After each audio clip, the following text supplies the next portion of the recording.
شراب مطلب ہے کہ یعنی پینے والی چیز. لیکن پینے پلانے والے دنیا میں کیا ہے نا، ان کو آپ دیکھیں کہ وہ خاص اہتمام بھی کرتے ہیں، اور زیادہ اگر پیسے ویسے والے ہوں تو 5 اسٹار ہوٹل میں کسی سوئمنگ پول کے آس پاس میں بیٹھ کے جو ہے نا پئیں گے. اللہ سبحانہ و تعالیٰ آپ کے لیے اس کا جو ہے نا کیا ہے کہ تلافی کر دیں گے وہاں پہ، کہ یہ چشمہ جو ہے نا گویا رہے گا، اس کے کنارے سارے عباد اللہ کا مطلب جب ہوتا ہے اللہ کے بندے، یعنی نیک بندے، وہی ابرار جن کا پیچھے تذکرہ ہو، یہ لوگ بیٹھ کے وہاں پئیں گے. لیکن اس چشمے کی خوبی یہ ہوگی کہ وہ ہوگا کہاں. اب آپ مناوا میں رہ رہے ہیں کہ صاحب وہ چشمہ وہاں رفح میں ہے، اب وہ 15 کلومیٹر چل کے جائیں تو مسئلہ ہے، ٹھیک ہے نا. اس کے بارے میں فرمایا کہ یفجرونہا تفجیرا، اسے جہاں چاہیں گے پھاڑ لیں گے، وہ اسے کھول لیں گے. یعنی یہ نہیں کہ ہمیں جانا پڑے گا. مان لیجیے یہیں پہ عباد اللہ، جیسے یہ عباد اللہ سارے جھٹے ہوئے ہیں یہاں پہ کہ بھئی لائیے اب جو ہے نا شراب وہ کافور پی جائے. اچھا بھائی کافور انہیں بلا لیا،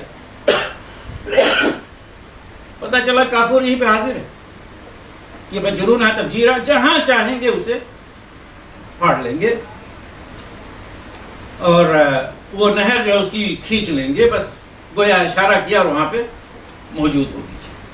تو کوئی دور نہیں، پائپ لائن نہیں، بس اشارہ کیا اللہ سبحانہ وتعالیٰ وہاں پہ موجود کرنے کے ساتھ. یہ تو جنت ہوگی. اب وہ دیکھیں چند یہ مکہ کے معاشرے میں ان ابرار کی چند نیکیاں جو ہے نا یا ان کی خوبیاں بیان کی جا رہی ہیں. کیوں آخر وہ ابرار اتنی بڑی اجر اور ثواب اور اتنی بڑی نعمت کے جو ہے حقدار بنیں گے؟ کیوں؟ فرمایا یوفون بالنذر ویخافون یوما کان شرہ مستطیرا.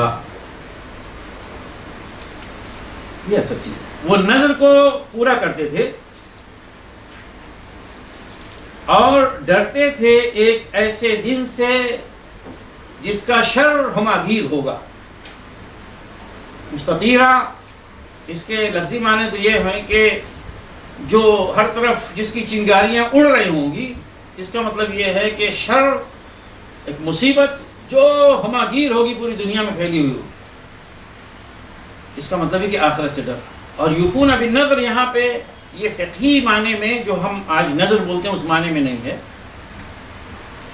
آپ جانتے ہیں کہ مکہ میں شرعی احکام جو ہے وہ نازل نہیں ہوتے، بہت الا یہ کہ چند ضروری جو چیزیں تھیں وہ بیان کی گئی. سب کی تکمیل ہجرت کے بعد ہوئی ہے.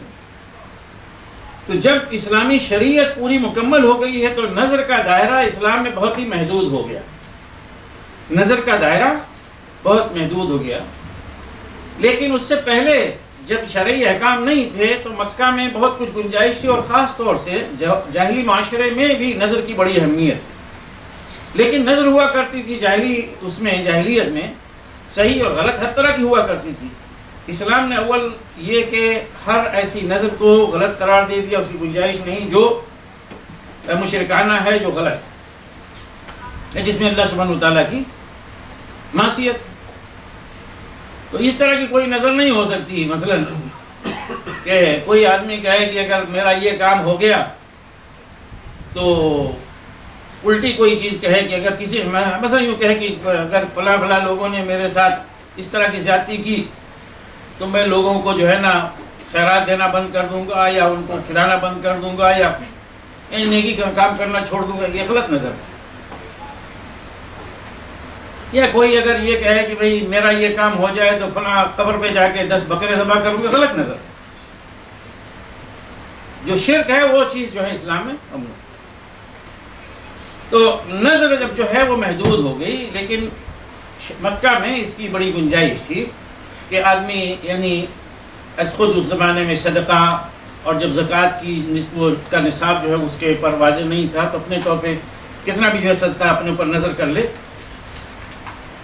تو وہ چیز ہوتی تھی.